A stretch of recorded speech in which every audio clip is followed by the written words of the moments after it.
que vem primeiro em 2023. Bradesco. Olá, boa noite. Boa noite. 4 pessoas morreram e 24 ficaram feridas num acidente com um ônibus que levava a equipe de um time de futebol amador de Duque de Caxias, no Rio de Janeiro. O veículo caiu de uma ponte no interior de Minas Gerais. 3 adolescentes e um adulto que voltavam de um campeonato estão entre os mortos. Correr atrás da bola foi o que Caílson sempre quis na vida. O menino de 13 anos está entre os 4 mortos do acidente com um ônibus nessa madrugada na BR-116, entre os municípios de Leopoldina e Além Paraíba, interior de Minas Gerais. Caílson fazia parte do Esporte Clube Vila Maria Helena, time de futebol amador de Duque de Caxias. A equipe foi convidada para disputar um torneio que reuniu 8 equipes de 3 estados. O time ganhou a competição e retornava para casa no momento do acidente. O ônibus viajava com 33 pessoas. O motorista, 4 adultos e 28 integrantes do time. O trecho onde foi o acidente é uma ponte que está em obras. Parte da proteção de concreto já havia sido arrancada. O ônibus caiu de uma altura de 10 metros e com as rodas para cima, o que dificultou o trabalho dos bombeiros. Foi um resgate demorado por causa da posição do ônibus. 24 passageiros ficaram feridos e estão em hospitais da região. A mãe de João Carlos conta que o filho de 16 anos sobreviveu ao acidente. Ele quebrou a perna. Até que alguém chegou e falou para ele não ir muito rápido, mas aí depois todos dormiram, quando foi ver já estava lá embaixo. Guilherme já jogou na equipe quando era mais jovem. Foi convidado para ajudar a comissão técnica, mas não pôde viajar e escapou da tragédia. Eu espero que a gente passe por isso e seja forte cada vez mais. A polícia de Leopoldina vai investigar as causas do acidente. A documentação do ônibus está em dia e a empresa regularizada para esse tipo de viagem, segundo a Agência Nacional de Transportes Terrestres. O motorista, que está internado, será um dos primeiros a ser interrogado. Ele está em estado de choque, né?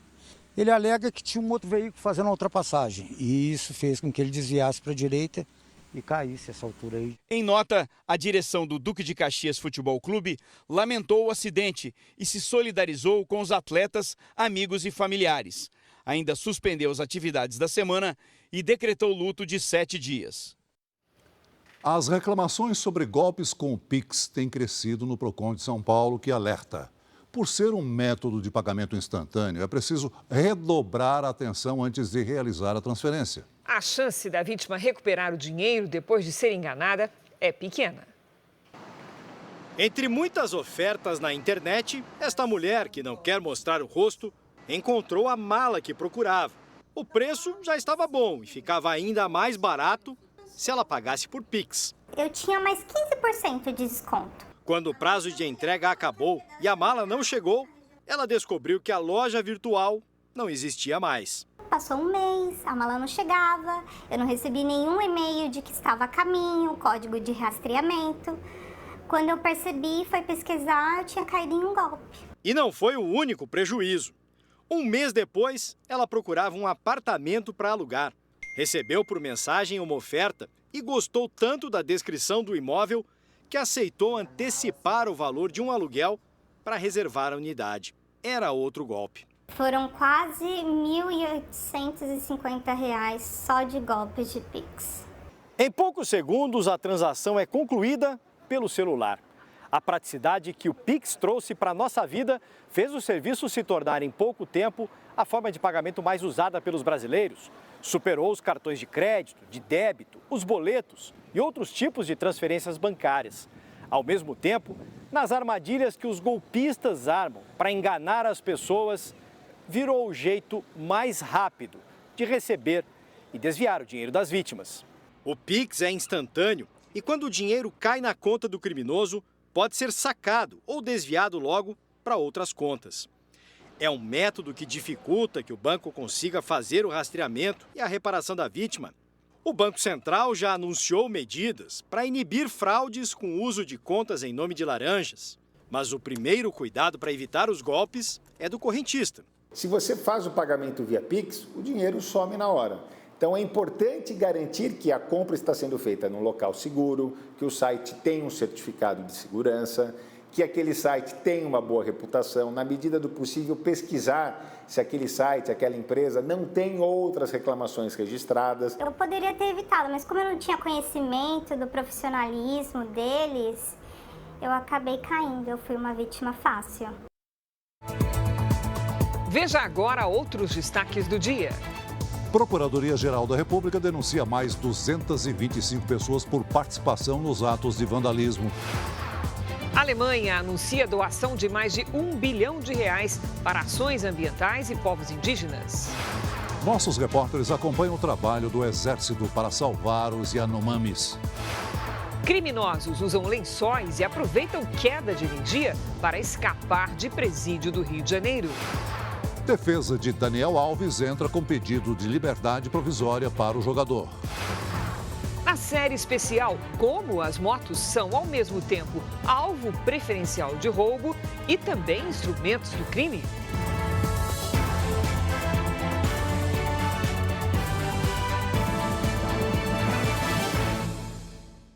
Oferecimento: cartões Bradesco, muito mais benefícios.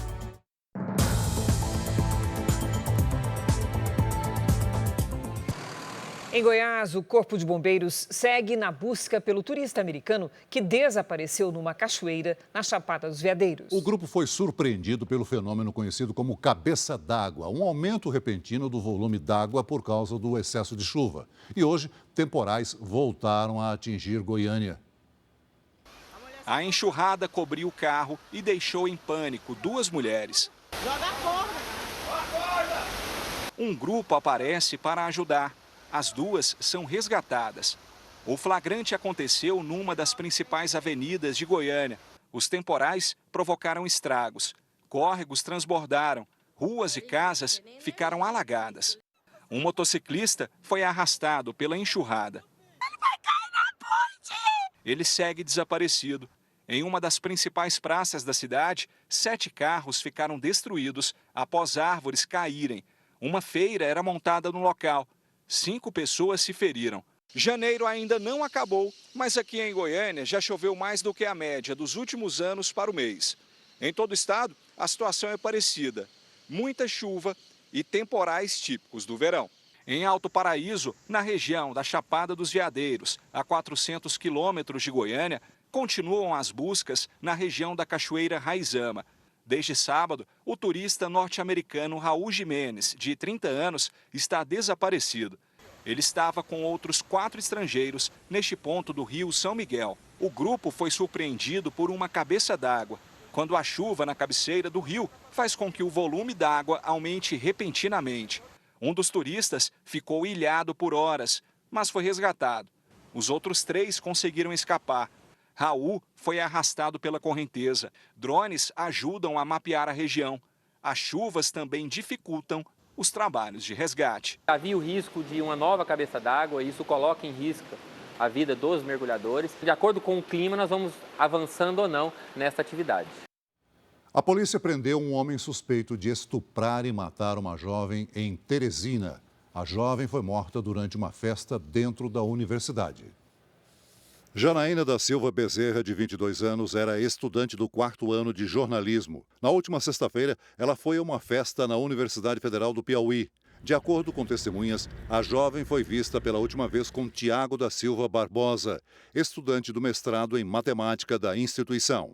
A polícia afirma que Tiago passou a madrugada com Janaína numa das salas de aula. Na manhã seguinte, ele foi visto por seguranças deixando o local com Janaína desacordada. O segurança então deteve o rapaz até a chegada da polícia. A universitária foi socorrida, mas morreu antes de chegar ao hospital. Um laudo preliminar do Instituto de Medicina Legal do Piauí confirmou o abuso sexual. O documento apontou ainda que a estudante teve o pescoço quebrado e apresentava lesões pelo corpo. Em depoimento, o suspeito disse que houve uma relação consensual e que a jovem caiu sozinha e bateu a cabeça no chão. A universidade informou que não havia autorização para a realização da festa, mas que colabora com as autoridades. Um estudante formalizou hoje a denúncia contra um homem que tem uma suástica nazista tatuada no braço. Eles se encontraram por acaso num restaurante no Rio de Janeiro. O homem chegou a ser levado para uma delegacia, mas foi liberado. Segundo a polícia, um procedimento foi instaurado. A apologia ao nazismo é crime previsto no Código Penal. A Prefeitura de Tatuí, interior de São Paulo, decretou situação de emergência após um temporal que atingiu o município no fim de semana. A água invadiu casas e destruiu ruas. Dezenas de famílias ficaram desalojadas e foram levadas para abrigos. Imagens de uma câmera de segurança flagraram torcedores do Bahia e do Vitória brigando depois do jogo entre os dois times em Salvador. É possível ver um homem sendo perseguido e agredido no meio da rua. Policiais militares conseguiram conter o grupo. Ninguém foi preso. A defesa de Daniel Alves entrou com um pedido de liberdade provisória. Os advogados querem que o jogador aguarde o resultado do julgamento fora da prisão. A defesa sugeriu que Daniel Alves seja solto com uma pulseira eletrônica, semelhante à tornozeleira que é usada no Brasil. Para garantir que ele não vai fugir do país, os advogados colocaram os passaportes espanhol e brasileiro do jogador à disposição da Justiça. Os advogados da vítima também vão analisar o documento e podem apresentar as razões para que Daniel Alves continue preso preventivamente. Ele é acusado de agressão sexual contra uma mulher dentro de uma boate em Barcelona no dia 30 de dezembro. A vítima não teve o nome revelado. Se o recurso for negado, Daniel Alves vai seguir preso até o julgamento, que ainda não tem data para acontecer. Segundo a imprensa espanhola, no fim de semana, o lateral participou de uma partida de futebol com outros detentos. Daniel Alves está há 10 dias na prisão. Hoje, a imprensa espanhola afirmou que a polícia encontrou 10 impressões digitais da vítima no banheiro da boate. Ele afirma que houve uma relação consensual. No pedido para que o lateral responda em liberdade, a defesa, inclusive, voltou a afirmar que não houve estupro e que o jogador havia mentido que não conhecia a vítima num primeiro depoimento porque não queria admitir a traição para a esposa, a modelo Juana Sanz. Uma pesquisa revelou que a televisão aberta é a preferida dos brasileiros, mesmo com o crescimento nos últimos anos dos serviços de streaming. De acordo com o levantamento, mais de 75% dos telespectadores disseram que a TV é a primeira opção, contra pouco mais de 13% que preferem outras plataformas de vídeo. Quando o casal está junto, a disputa pelo controle da TV é acirrada. Ele fala, você não cansa de ficar nesse sofá? Eu falo, não, estou aqui, a televisãozinha ligada. Não mexe na minha televisão. Durante a semana, quem manda na programação da TV da sala é a dona Ana Maria. A artesã sempre trabalha acompanhada da programação. Agora, quando tem jogo, aí é o seu Valdevino que toma conta da TV. Toda vez que tem jogo, eu ligo a televisão aberta e assisto direto na TV aberta. Não perco um jogo. A maior parte do tempo, a TV fica sintonizada em programas de jornalismo, a maior fonte de informação da família. Aqui na casa tem uma TV em cada quarto e essa aqui na sala. Já deu para ver que aqui todo mundo gosta de assistir televisão. E a família Alves retrata bem o comportamento da maioria dos telespectadores brasileiros. Segundo uma pesquisa que mede a audiência no país, mais de 75% das pessoas preferem a TV aberta. A pesquisa foi feita nas 15 regiões metropolitanas que são acompanhadas pela Kantar Ibope Mídia. O resultado mostra que a TV aberta segue com folga na liderança da audiência. O estudo também mostrou que a TV por assinatura está presente em mais de 11% dos lares e que pouco mais de 13% dos telespectadores também consomem conteúdos das plataformas de vídeo, conhecidas como streaming. A medição de audiência é feita por um aparelho instalado na televisão, com autorização do dono. Com o tempo, as pessoas esquecem do medidor. E é aí que os dados começam a ser computados e identificam a preferência dos telespectadores. O brasileiro é apaixonado, né, por televisão. A gente tem pilares importantes como o jornalismo, então a gente consegue identificar, por exemplo, 25% do tempo consumido foi com jornalismo, né, assim como acontece com o esporte, assim como acontece com as novelas, com o reality show. Para este especialista, a paixão pela TV atravessa gerações. A TV aberta está na cultura do brasileiro. A gente cresce assistindo TV aberta, né, com os nossos avós, os nossos pais. Programação aberta que Dona Ana e seu Valdevino aprovam e não vivem sem. Para nós o que passa tá ótimo. Tudo que a gente gosta passa. Veja ainda hoje, presidente Lula se reúne com o primeiro-ministro alemão para discutir parcerias econômicas e ambientais. No Rio de Janeiro, 3 traficantes fogem de presídio e câmeras de segurança não registram a fuga. Na série especial desta semana, tudo que envolve o mercado ilegal e violento do roubo de motos.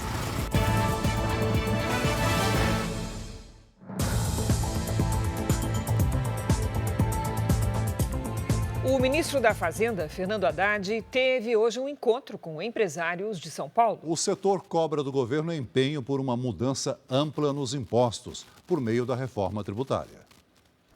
Primeiro compromisso de Fernando Haddad em São Paulo foi no Banco Central. O ministro da Fazenda se encontrou com o presidente do BC. Depois, Haddad foi para a Federação das Indústrias de São Paulo. No debate com os empresários, o ministro ouviu críticas, principalmente sobre a carga tributária no país.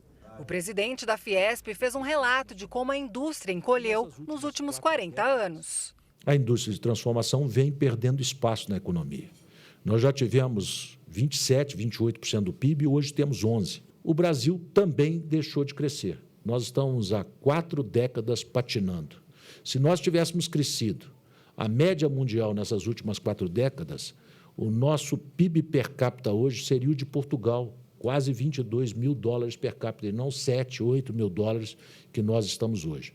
Para os industriais, a reforma tributária com o fim do imposto sobre produtos industrializados, IPI, é fundamental na retomada do setor. Fernando Haddad diz que está se empenhando para que a reforma tributária seja aprovada num curto prazo. Eu não estou dizendo que ela é panaceia para todos os problemas que a indústria enfrenta, mas eu diria que sem resolver a reforma tributária, eu vejo muita dificuldade de ver qualquer outra iniciativa dar certo no rumo da reindustrialização. O ministro da Fazenda do governo Lula foi cobrado sobre a intenção de financiar com recursos públicos do Banco Nacional de Desenvolvimento Econômico e Social, o BNDES, uma obra de gasoduto na Argentina.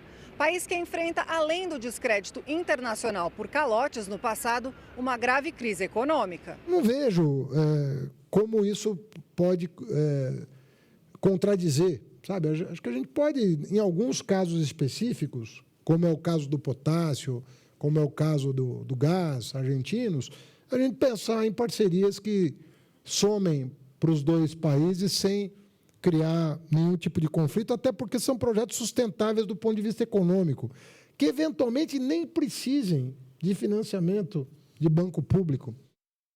A ministra do Meio Ambiente, Marina Silva, disse hoje que a construção do gasoduto na Patagônia Argentina é um projeto que terá alto impacto ambiental e que deve ser analisado à luz das questões de natureza técnica e processual. Na semana passada, em viagem a Buenos Aires, o presidente Lula havia dito que fará um esforço para o BNDES voltar a financiar obras no exterior, como esse gasoduto. Mas as técnicas usadas para a exploração do gás de xisto no local são consideradas nocivas ao meio ambiente e um possível financiamento do Banco Brasileiro tem sido criticado. Nos Estados Unidos, a polícia de Memphis, no Tennessee, anunciou que um 6º oficial foi demitido por causa da morte de Tyre Nichols. As autoridades não explicaram qual teria sido a participação do policial Preston Hanfield no caso. No dia 7 de janeiro, Tyre Nichols foi abordado por suspeita de dirigir de forma imprudente. O homem de 29 anos foi agredido por oficiais. Ele foi levado para um hospital e morreu 3 dias depois. 5 agentes já haviam sido demitidos e foram acusados de homicídio.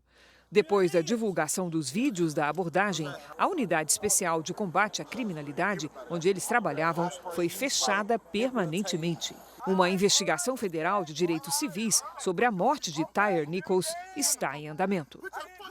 Veja a seguir, nossas equipes acompanham as ações do Exército para ajudar os indígenas Yanomami. Ministério Público denuncia mais 225 pessoas por participação em quebra-quebra de 8 de janeiro. 2023 deve ser mais um ano de enfrentamento da Covid em todo o mundo. Os detalhes desse alerta depois do intervalo.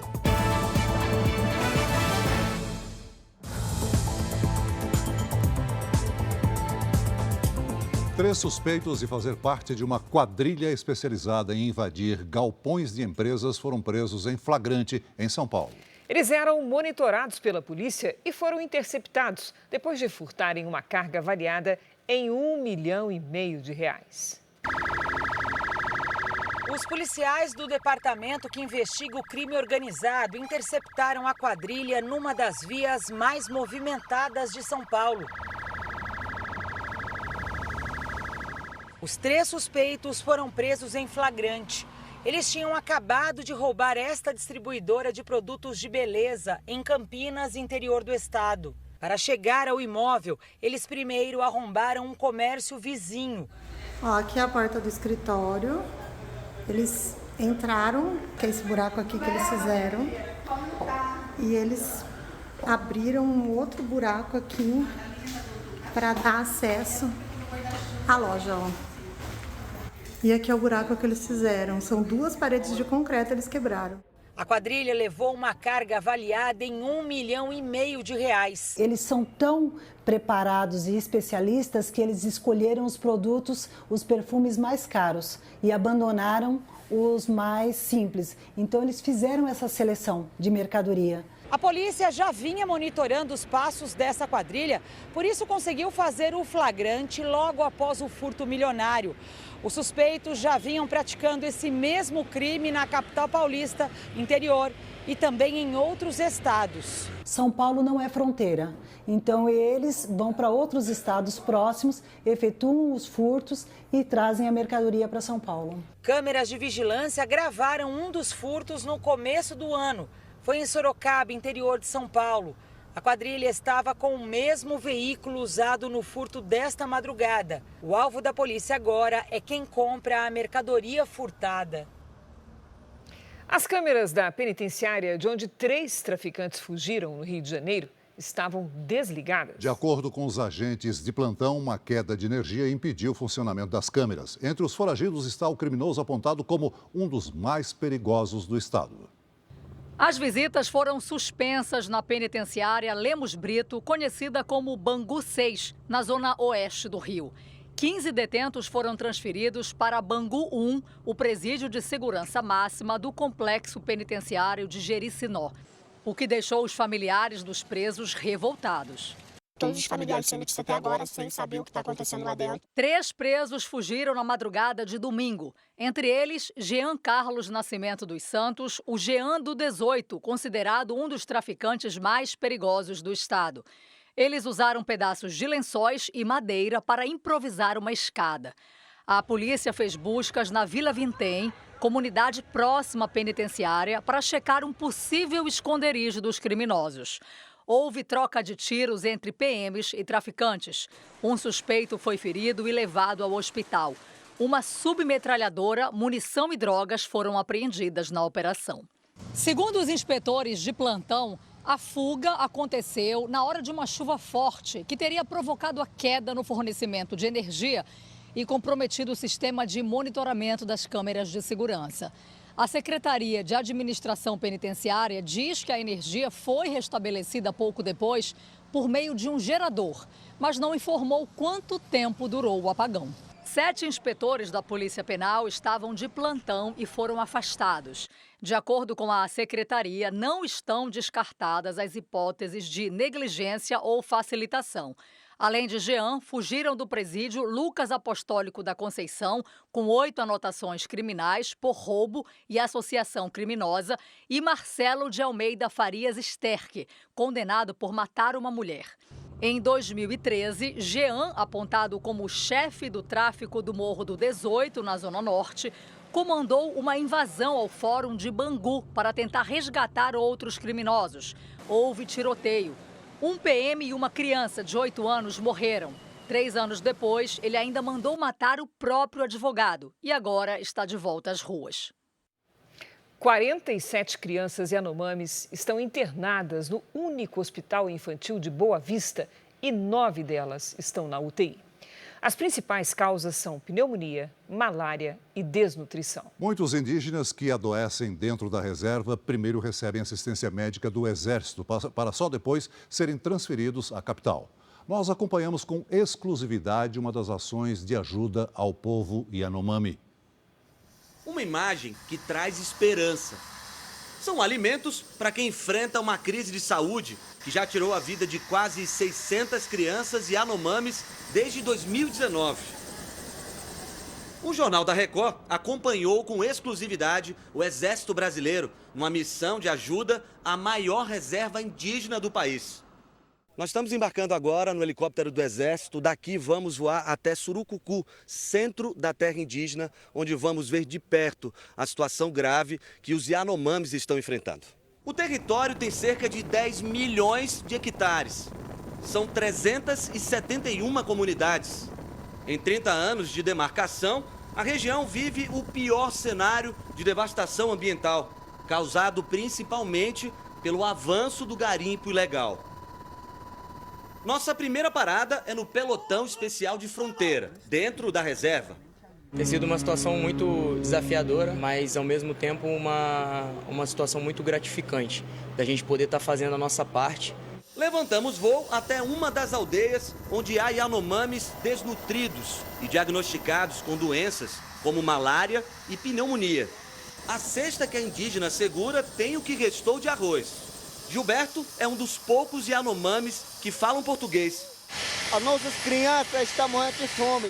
O médico das Forças Armadas recebe a informação de que numa aldeia próxima, uma criança precisa de atendimento urgente. A menina é examinada e recebe o diagnóstico de pneumonia. Ela já chegou no nível que ela está com muita tosse e, segundo a acompanhante, está com febre também. Então a gente vai entrar com uma medicação agora e falar para ele que, se necessário, pode levar para o pelotão, que a gente vai fazer um melhor atendimento lá. Só no ano passado, quase 100 crianças morreram no território Yanomami. Há uma semana, médicos das Forças Armadas ajudam no atendimento no posto de Surucucu. Nesse momento, cerca de 50 indígenas são tratados no local. Teve um caso que um grupo de 5 ou 6 que eles andaram muito, 5 dias andando para chegar até aqui. E aí eles se perderam. Aí mais debilitados eles ficaram. Integrantes do Ministério dos Direitos Humanos estão em Boa Vista para coletar informações sobre a crise. A comitiva se encontrou com lideranças indígenas. Enquanto a solução definitiva não chega, os Yanomamis agradecem a ajuda. O ministro do Supremo Tribunal Federal, Luiz Roberto Barroso, determinou que a Procuradoria-Geral da República apure se houve genocídio, desobediência e crimes ambientais na terra Yanomami, em Roraima. O chanceler alemão Olaf Scholz foi recebido no Palácio do Planalto pelo presidente Lula. Essa é a segunda vez que os dois se encontram, já que Scholz veio à posse de Lula. Brasil e Alemanha têm boas relações comerciais. O país é o quarto que mais exporta produtos industrializados e farmacêuticos para o Brasil. Lula e Scholz também discutiram o acordo comercial entre o Mercosul e a União Europeia. Outra pauta que esteve na mesa foi a de meio ambiente. A Alemanha anunciou que vai enviar 200 milhões de euros, o equivalente a mais de R$1 bilhão, para que sejam investidos em ações de proteção ambiental e desenvolvimento de energias sustentáveis. O Fundo Amazônia, que estava desativado, será um dos beneficiados com os recursos alemães. De acordo com a ministra do Meio Ambiente, Marina Silva, o governo vai usar de maneira emergencial recursos deste fundo para enviar ajuda ao povo Yanomami. Os recursos do Fundo Amazônia, eles serão deslocados para ações emergenciais. Essas ações emergenciais, elas estão sendo tratadas em vários níveis, que envolve desde a questão de saúde, o tratamento ao problema da grave situação de fome que está assolando essas comunidades, a parte de segurança para que essas pessoas possam ficar em suas comunidades, e isso tem a ver com as operações de desintrusão do garimpo criminoso dentro dessas comunidades. Também hoje o presidente se reuniu com um grupo de ministros para definir os próximos passos no enfrentamento da crise. Nós vamos voltar a Brasília agora ao vivo, porque o presidente Lula e o primeiro-ministro Olaf Scholz deram uma entrevista e quem acompanhou foi o nosso colega Luiz Fara Monteiro. Olá, Fara, boa noite. Oi, Cris, tudo bem? Boa noite ao Celso e a você que nos acompanha. O presidente Lula confirmou que o Brasil mantém o interesse em participar da OCDE, aquela organização de países que se dedicam ao desenvolvimento econômico e social, desde que o Brasil tenha um papel ativo na organização. Sobre o Mercosul e a União Europeia, Lula destacou que o acordo ainda não saiu do papel por dificuldade no diálogo com a França, mas acredita em uma flexibilização nas conversas de ambos os lados, permitindo que os dois blocos assinem o pacto até o meio do ano. O presidente brasileiro voltou a criticar a guerra e também condenou a invasão russa na Ucrânia. Se colocou à disposição para conversar com Vladimir Putin e com Volodymyr Zelensky. Lula defendeu a inclusão de países como o Brasil no Conselho de Segurança da ONU. Pelo lado da Alemanha, que doou mais de R$1 bilhão às organizações ambientais, o chanceler Olaf Scholz convidou Lula para visitar a Europa e também citou energias renováveis. Nesse ponto, ele ressaltou que o Brasil tem uma importância muito grande no combate às mudanças climáticas. Cris e Celso. Obrigada, Fara. A Procuradoria-Geral da República denunciou mais 225 pessoas por participação nos atos de vandalismo contra os prédios dos três poderes em Brasília. Os extremistas estão presos preventivamente desde o dia seguinte ao quebra-quebra em Brasília. Eles são acusados de associação criminosa e incitação à animosidade das Forças Armadas contra os poderes constitucionais. Até agora, segundo o Ministério Público, foram denunciadas 479 pessoas. Mais cedo, a Justiça Federal determinou o bloqueio dos bens de mais 40 presos envolvidos nos atos de 8 de janeiro. Ao todo, 92 pessoas e 7 empresas estão com os patrimônios bloqueados. Em outra frente, a Advocacia Geral da União e o Ministério da Gestão e da Inovação em Serviços Públicos pediram à Controladoria Geral da União a abertura de processo administrativo contra servidores federais que participaram dos atos de vandalismo. Hoje, a Secretaria de Segurança Pública do Distrito Federal se reuniu para revisar o plano de segurança para a posse de deputados federais e de senadores na quarta-feira. No mesmo dia, o Supremo Tribunal Federal, prédio mais atingido em 8 de janeiro, irá receber os presidentes dos poderes e dezenas de autoridades para a retomada do ano judiciário. Embora não exista manifestação convocada, o entendimento geral é de que a segurança precisa ser exemplar. Não há nenhum alerta, não há até o momento, nenhuma informação de inteligência que aponte uma ameaça real. Mas montamos um plano de segurança exemplar. A esplanada dos ministérios já está fechada desde o fim de semana. Além de reforço da Força Nacional, batalhões especiais irão para o entorno das sedes dos três poderes. A previsão é que todo o efetivo das forças de segurança esteja nas ruas e as vias próximas sejam bloqueadas. Depois de 8 de janeiro, o STF aumentou em 30% a quantidade de agentes de segurança. Equipes da Polícia Judiciária foram convocadas para atuar no Supremo na quarta-feira. O Congresso Nacional volta aos trabalhos nesta semana. Deputados e senadores vão tomar posse na quarta-feira e, no mesmo dia, elegem os próximos presidentes da Câmara e do Senado. O Congresso Nacional está quase pronto. Obras como essa escultura do artista Atos Bucão foram restauradas. Mesmo com os trabalhos por causa do vandalismo do dia 8 de janeiro, o Salão Verde já recebeu o enorme tapete vermelho para a posse dos novos parlamentares. Na Câmara são 513 deputados. Os 11 parlamentares que foram alvo de uma ação de advogados ligados ao PT também vão assumir os cargos. A Procuradoria-Geral da República se manifestou contra o pedido desses advogados, que pediam a suspensão da posse dos 11 por supostamente estarem envolvidos nos atos de depredação em Brasília. O ministro Alexandre de Moraes, do Supremo, então negou o pedido e disse que a própria Câmara tem ferramentas para analisar os casos. Cabines de votação também já foram instaladas. No mesmo dia da posse, quarta-feira, será realizada a eleição para definir os presidentes das duas casas. Entre os deputados, só falta formalizar a reeleição de Arthur Lira, do PP de Alagoas. O atual presidente, ligado aos partidos do centro e conservadores, tem até o apoio do governo Lula para seguir no cargo. O Palácio do Planalto aposta na manutenção do diálogo com Lira e não quis buscar o enfrentamento, temendo uma derrota. O deputado eleito Chico Alencar, do PSOL do Rio de Janeiro, será o único adversário. Já no Senado, a situação é diferente. Existe uma disputa que pode se tornar acirrada. O atual presidente da Casa, Rodrigo Pacheco, do PSD de Minas Gerais, é o favorito à reeleição. A oposição apoia a candidatura do senador eleito Rogério Marinho, do PL do Rio Grande do Norte. O Republicanos e o Progressistas anunciaram apoio a Marinho. Juntos, os três partidos têm 23 senadores. Vence quem tiver a maioria dos 81 votos. Se Lula dá apoio para Rodrigo Pacheco, o ex-presidente Jair Bolsonaro faz contatos com parlamentares e pede votos para Rogério Marinho. Bolsonaro, em uma conversa dos Estados Unidos, me disse que a disputa pelo Senado é de extrema importância para reestabelecer o equilíbrio entre os poderes. Ele contou que tem conversado com senadores e que acredita que a campanha de Marinho tem ganhado corpo e passou a ter chances reais de vitória. 2 dias de chuva formaram uma cascata numa antiga pedreira perto de um shopping em Nova Iguaçu, na Baixada Fluminense.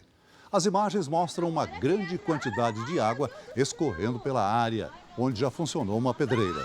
No local, há um parque de diversões que foi interditado pela Defesa Civil. Algumas rochas rolaram por causa da enxurrada. Ninguém se feriu e o funcionamento do centro comercial não foi afetado. O mês de janeiro se despede com temporais e Minas Gerais registrou chuva acima do normal. Vamos conversar com a Lidiane Sayuri. Oi, Lid, boa noite. Já temos a campeã de chuvas lá em Minas? Temos sim, Cris. Boa noite para você. Oi, Celso, muito boa noite. Boa noite a todos que nos acompanham.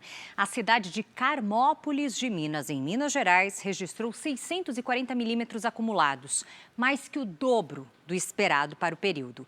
Todas as áreas em azul aqui no mapa registraram mais chuva que o normal, exatamente onde ficaram posicionados os corredores de umidade ao longo do mês. Neste momento, outro corredor começa a se formar. Nesta terça-feira, uma frente fria no oceano aumenta as nuvens de chuva e deixa em alerta Santa Catarina e Paraná com chance de enchentes. Nas áreas em destaque do Sudeste e do Centro-Oeste, é alto o risco de alagamentos e deslizamentos. Nas áreas claras do mapa, dia de sol sem chuva. Em Porto Alegre, máxima de 34 graus. Em Vitória, Palmas e Porto Velho faz 32. Em Cuiabá, até 33. Atenção em Florianópolis, São Paulo, Rio de Janeiro e Campo Grande. A terça-feira será quente e a quantidade de chuva, principalmente à tarde, pode causar transtornos. Máximas de pelo menos 29 graus. Tempo Delivery. O Jaciano é da cidade de Brejo, no Maranhão. Ô, Lídia, ele quer saber se fevereiro vai ser um mês chuvoso para eles lá. Vamos lá. Vai sim, viu, Jaciano? Janeiro termina e o novo mês começa sem muitas mudanças. Se prepare para dias quentes, com pancadas de chuva e muitos raios a qualquer hora. Nesta terça faz até 27 graus e deve ser o dia com mais chuva da semana. Quarta e quinta, com 30. O Luiz Alberto está de olho na previsão para Sonora, em Mato Grosso do Sul. Vamos para lá. Oi, Luiz Alberto, boa noite para você. Sonora fecha o mês com chuva bem acima da média. Em fevereiro, isso pode se repetir. Nos próximos dias, previsão de temporais à tarde com máximas de 27 e de 29 graus. Faça como eles, peça Tempo Delivery pelas redes sociais com a hashtag #VocêNoJR. Cris, Celso. Obrigada, Lidy. Até amanhã, Lidy. A Organização Mundial da Saúde decidiu manter o nível máximo de alerta para a pandemia da Covid-19. Em 3 anos, a doença matou mais de 6.700.000 pessoas em todo o mundo. O Comitê da Organização Mundial da Saúde, que analisa a situação pandêmica, até cogitou encerrar as medidas de alerta máximo. Mas segundo Tedros Adhanom, diretor-geral da OMS, as estatísticas ainda preocupam. O mais recente levantamento mostrou que a Covid matou mais de 170 mil pessoas no mundo nos últimos 2 meses. Mas acredita-se que o número real seja ainda maior, uma vez que nem todas as mortes são reportadas. A mutação da Covid exige acompanhamento constante das autoridades de saúde. Os pacientes têm apresentado variações de sintoma e sequelas ao longo dos anos. Aqui nos Estados Unidos, uma pesquisa mostrou que a cada 3 americanos infectados, 1 pode sentir os sintomas da doença por até 6 meses. Por conta das mutações, as farmacêuticas desenvolveram vacinas bivalentes que combatem a cepa original da Covid, a variante Omicron, além de subvariantes. A da Pfizer, por exemplo, foi aprovada em mais de 30 países, incluindo o Brasil. Em Atlanta, nos Estados Unidos, um homem roubou uma viatura da polícia quando o agente parou para fazer uma abordagem de trânsito. Houve perseguição que só terminou quando o criminoso perdeu o controle do carro e capotou no trilho do trem. Ele foi salvo pelos policiais momentos antes do trem atingir a viatura. O homem terminou preso.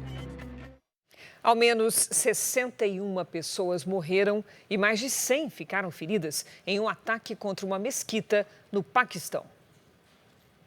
Um homem-bomba invadiu o local e detonou o explosivo. Segundo a polícia, havia centenas de pessoas na mesquita. A fronteira com o Afeganistão é uma área com forte presença de radicais. O Talibã assumiu o ataque. Aqui no Brasil foi devolvida à polícia a bola autografada por Neymar, que tinha sido furtada no Congresso Nacional durante os atos de 8 de janeiro. Um morador de Sorocaba, no interior de São Paulo, procurou a polícia militar da cidade e confessou ter levado a bola durante a invasão. Ele foi encaminhado à Polícia Federal, foi ouvido e liberado. O homem, que não teve o nome divulgado, deve responder por furto.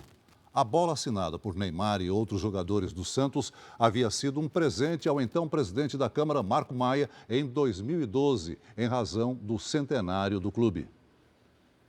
Hora de futebol aqui no Jornal da Record. O Corinthians venceu o São Paulo e agora tem a melhor campanha do Paulistão. A Milena Ciribelli já está aqui conosco e conta tudo pra gente. Olá, Milena, boa noite. Cris, foi um majestoso elétrico, jogo muito disputado. Boa noite para você, Celso, boa noite a todos. O Corinthians, então, voltou a vencer o São Paulo no Morumbi depois de 6 anos. No total, foram 11 jogos de jejum. A torcida tricolor deixou o estádio chateada, com exceção de um garoto. Quase 55 mil pessoas foram ao Morumbi e estabeleceram o recorde de público do campeonato até agora. No meio da multidão, a felicidade tinha um nome: Caleri. O pequeno torcedor de 5 anos, que ganhou o nome em homenagem ao artilheiro tricolor, foi levado pelo pai para se encontrar com o xará famoso. Felipe, como é que foi esse encontro aí com o Caleri? Foi muito legal. O que você falou para ele? Me dá a tua camisa. Eu vou te dar minha camisa quando termine o jogo, quer? Um pai dar ao filho o nome de um ídolo do futebol brasileiro é até normal. Curiosa é uma homenagem a um jogador argentino. Por que essa homenagem ao Caleri? Eu sou fã do futebol argentino, futebol raçudo. Aí não teve jeito, tive que colocar Caleri. Ajuntou útil ao agradável. Fã do futebol argentino com um argentino que joga no São Paulo. O domingo especial na vida do Felipe Caleri só não foi perfeito porque o Caleri, que inspirou o nome dele, não conseguiu vencer o goleiro Cássio. Quem brilhou no clássico foi o corintiano Adson. Ele fez o primeiro gol do jogo depois do cruzamento de Fagner. E a jogada de Roger Guedes pela esquerda também teve o complemento de Adson.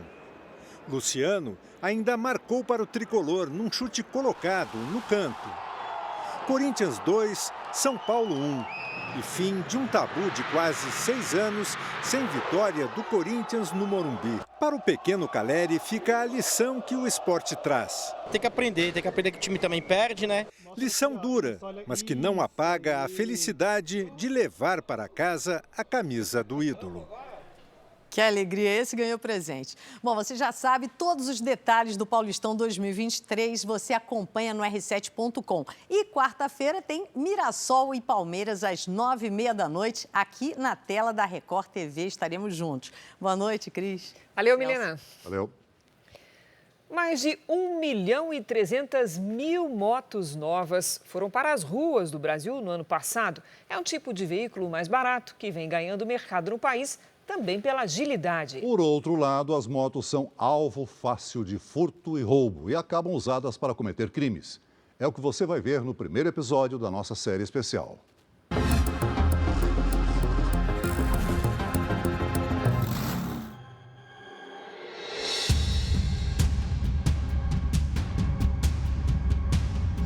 Um tipo de crime, muitas finalidades. O comércio ilegal de peças, a ostentação, a agilidade para a fuga.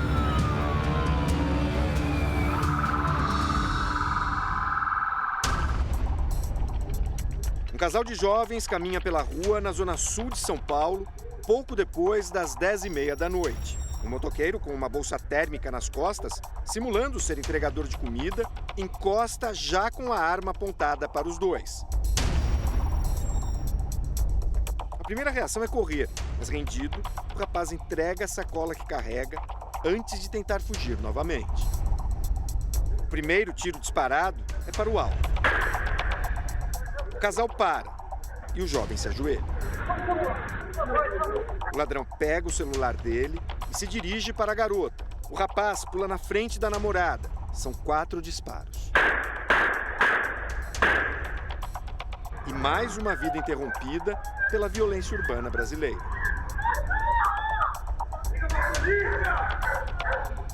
Desde a abordagem até o desaparecimento da cena do crime com 2 celulares roubados, foram 50 segundos. Já o trauma da família é para sempre. No ano passado, foram registrados no estado de São Paulo 178 casos de latrocínio, o roubo seguido de morte. Boa parte dos assassinos usava moto. Mais do que objetos, eles levam a vida da vítima. No crime que vemos agora, que aconteceu aqui nessa rua, foi a de um jovem de 20 anos, Renan Silva Loureiro. Renan era o meu filho, um menino doce, alegre, educado, gentil. Estava começando na vida, trabalhar, fazer faculdade. Era um menino super responsável, empático. Renan era a minha vida.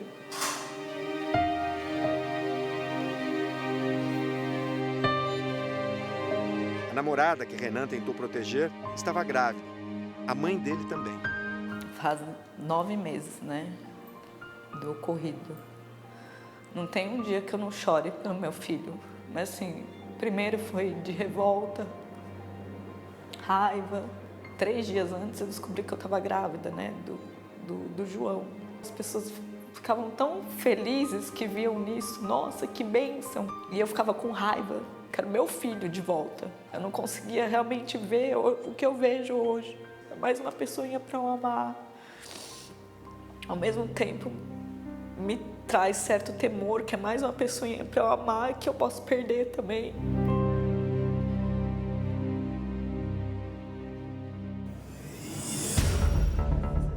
Do outro lado do crime, também estava um jovem, Axel Ribeiro de Holanda Pérez, 24 anos.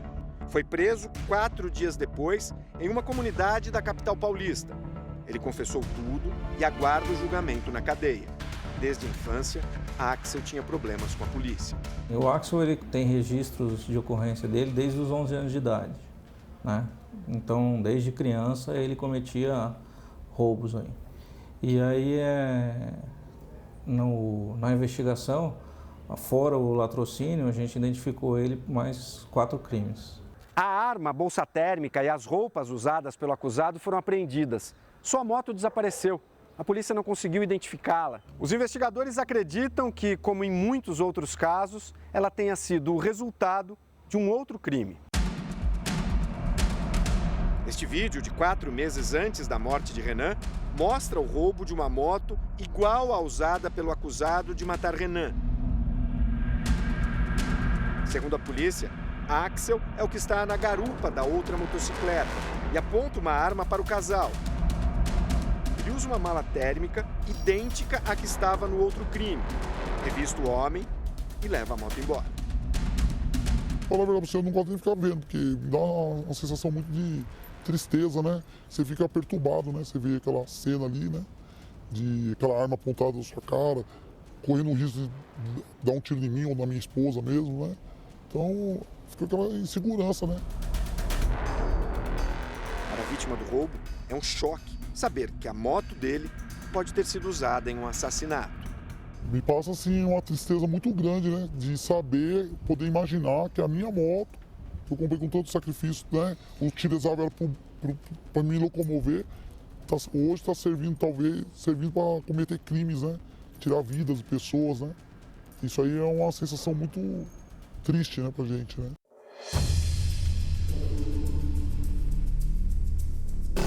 O caminho de uma moto roubada muitas vezes é esse. Primeiro é usada para a prática de outros crimes e depois de um tempo, desmontada e vendida em partes no mercado ilegal de peças. Porque às vezes eu fico pensando, sabe, se esse menino tivesse o assassino, né? Se ele tivesse tido uma oportunidade, não sei, lá novo, tivesse tido um apoio, alguma coisa, se a história dele também não seria diferente. Talvez a história de todos os envolvidos nesse caso fosse diferente, principalmente a da vítima. Comecei a fazer a arrumação das coisas dele no quarto, eu achei essa pasta dele, que tem planos para o futuro. Economizar e guardar dinheiro desde já, arrumar emprego, comprar casa, intercâmbio, né, morar no exterior, criar poupança e investir nela, aprender alemão, aprender espanhol, aprender francês, aprender mandarim, ter uma moto. Era o Renan. Era o Renan.